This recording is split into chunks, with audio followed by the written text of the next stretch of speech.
皆さんこんにちは、ときまるです。ミニマリストの移動術っていうことで、今日は私が旅の間に工夫していることをご紹介したいと思います。まあ、そんな大げさなことじゃないんですけどね。術とかって言いながら、ちょっとした小技みたいなものです。はい。ね、One Back One Life っていうね、実践をしているっていう話をしていて、で、今65個ぐらいの持ち物で、今月に2回ぐらい、いろんなとこに移動しながら暮らしています。そういう働き方をしています。で、ベースは東京にあるんですけど、拠点はこのホワイトボックスにいて、だいたい無駄な喋りとかをね、ひたすらここでやってるわけですけど、結構移動することが多いんですよ。で、もうこれで、最近移動するようになってきていて、で、前回の動画でも質問でね、パソコンのPC スリーブみたいなものは使わないんですかとか、いろいろその質問があったので、ちょっとそれからインスパイアされて自分がどういう風に持ち運んでいるか、それをご紹介したいと思います。まあエクストリームな内容になってますよ。で、まずね、肝心のね、その PC からなんですけど、じゃじゃん。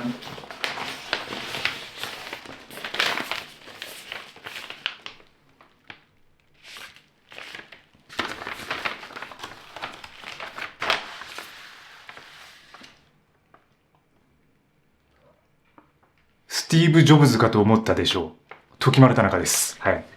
ということで、私はね、これですね、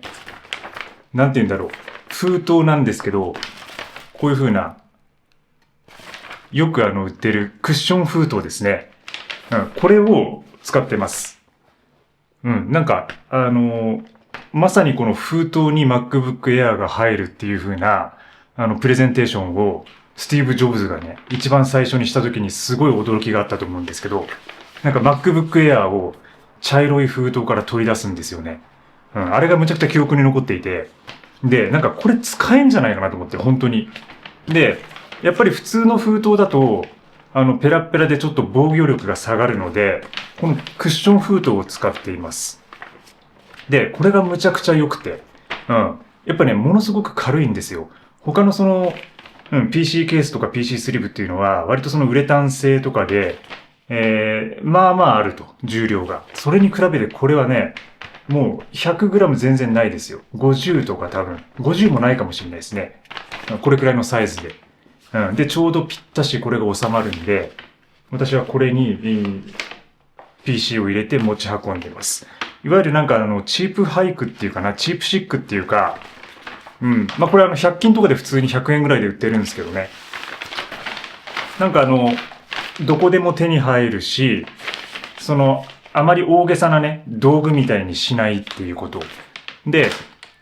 チープなもので、利便性とか工夫をしながら旅をするっていう風な、いわゆるそのチープシック、チープハイクみたいなハイキングのスタイルがあったり、ウルトラライトにだから通じるものですよね、結局ね。ウルトラライトハイキングの文脈で、こういう風な、どこにでもあるし、誰でも買えるようなものを使うっていう。全く問題ないです。これ全く問題ない。で、これを、このバックパックのこの背面にですね、ピタッと収まる感じで移動していると。で、これのいいところは、私書いてないんですけどね、ここにね、自分の住所とか宛名書いてもいいんですよ。もうなんならここに自分の住所と、ね、時丸田中っていうものを書いておけば、これを紛失した時ももう安心です。はい。これも書いてるから、これ、時丸さんのものだって言って、で、これをそのまま、封してもらってね、ポストに入れてもらえれば、これで、もう僕のとこに届くってことになるんで、だからその紛失した時にもものすごく役に立ちます、これは。はい。これが私の、コンピューターの持ち運び方。ただ自分は、もう2泊とか3泊以上じゃないと、もう PC はほとんど持っていきませんね。はい。ハイキング、山に入るときはもちろん持っていかないし、普通の旅でもですね、だいたいもう3泊以上じゃないと PC は持っていかないです。で、3泊以内の旅に関してはもう普通に iPhone だけですね。iPhone とカメラだけで行くので、やっぱりこの MacBook Pro 1.4 とか 1.3 キロ、1.4 キロぐらいあるので、これが入るだけで荷物がものすごく重くなります。で、その全体の重量が上がってしまうので、なるべく持ち歩かないようにしてるんですけど、どうしても3日以上とか1週間近くとか、なんか別の場所で滞在するときには、PC での作業が必要になってくるので、その時は、これに入れて MacBook を持ち運んでいます。これがテクニックの一つ目。はい。で、二つ目はですね、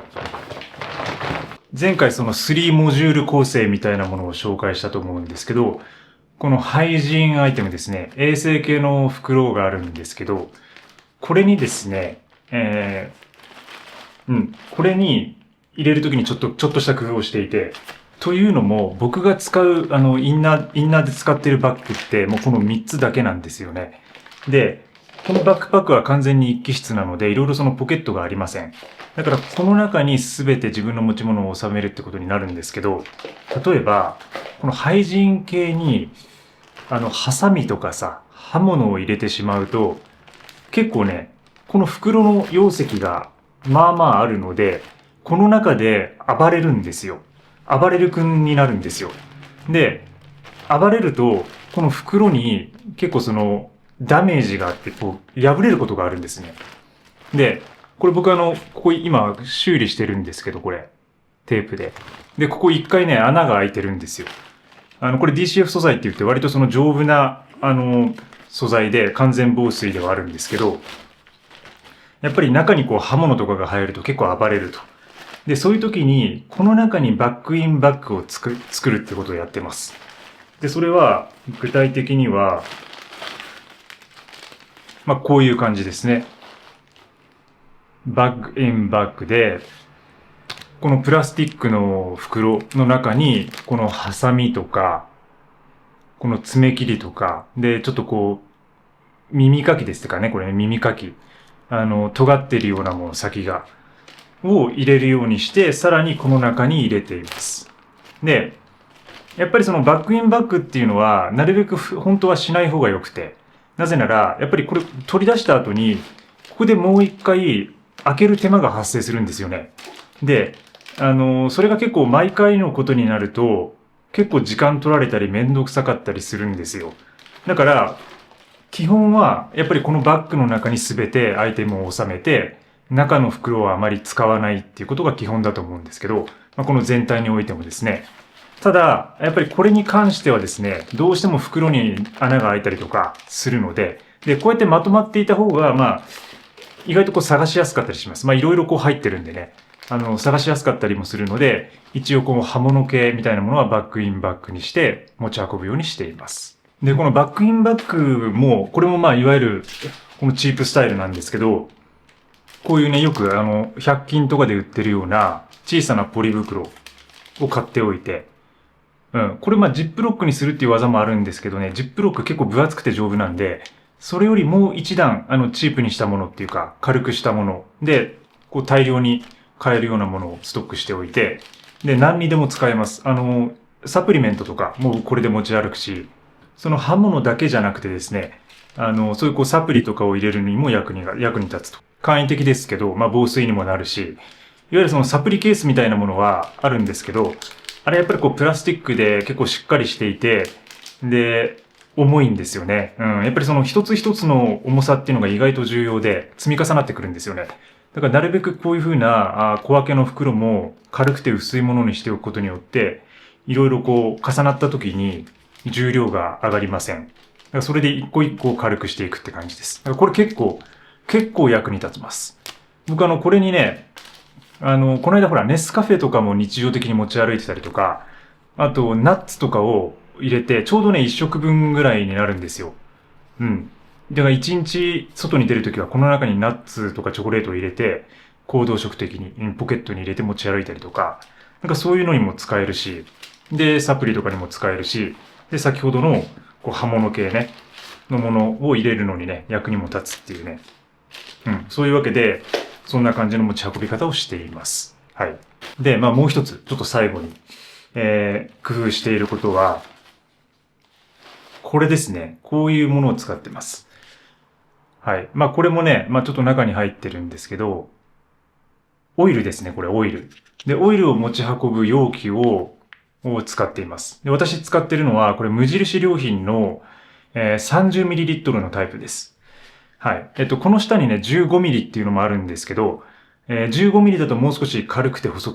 くていい感じになるんですけど、僕はね、ちょっと万能性というか、万能性を重視してこの30ミリにしています。で、まあもう一段、まあ15ミリに落としてもいいかなっては思ってはいるんですけど、なんとなくね、やっぱこのサイズ感が使い勝手いいんですよね。で、50になると今度は重くなりすぎるし、ほとんどその50を消費するってことがないです。もう、1ヶ月とか持つんで、下手したら、1、2ヶ月持つような感じになっちゃうんで、この30ミリっていうのが、まあ、ちょうど1週間とか、2週間とか、まあ、それくらいを余裕を持って運べる分量になるので、これにオイルだけを入れて持ち運んでいます。で、まあ、中身はこのね、最近使ってる結構いい感じなんですけど、これ、ダビネスのオーセンティックオイルっていうね、オーセンティックなものが私好きなんで、で、これヘアメイクで有名な、香織小園さんっていうね、ヘアメイクアップアーティストの方、使っている、ダビネスのオーセンティックオイルっていうね、これ一本で、髪の毛と、ボディとフェイス、全部いける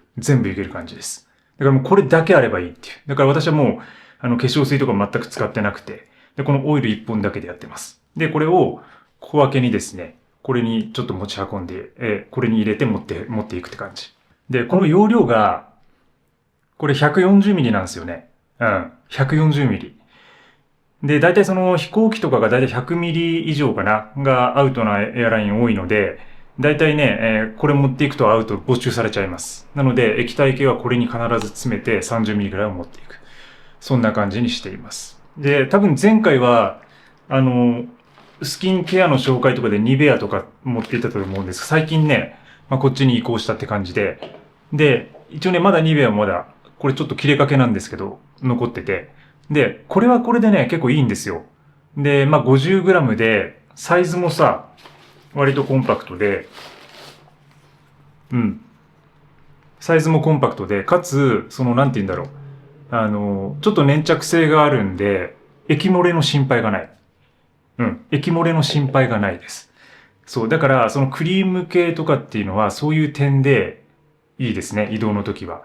で、あとほら、石鹸とかもそうですけど、ボディーソープとかシャンプーみたいな、あれもまあ液体系なので、まあこういうものに入れたりしなきゃいけないし、漏れる可能性があるんですけど、固形石鹸みたいなものにすると、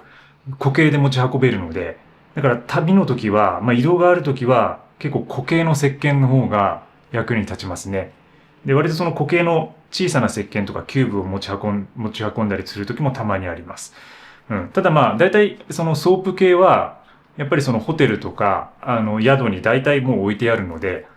私がもう持ち運ぶものは保湿系っていうか、オイルぐらいですね。をこういう風な感じの小分けの30ミリのボトルに入れて持ち運んでいます。なんか、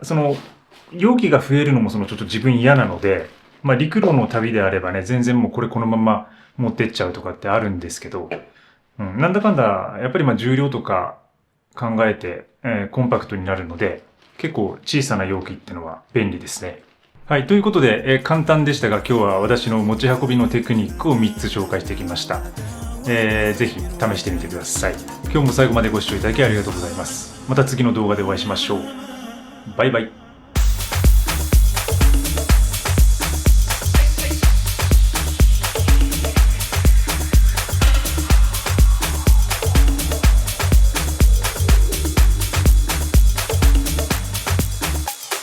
スティーブ・ジョブズかと思ったでしょう。時丸田中です。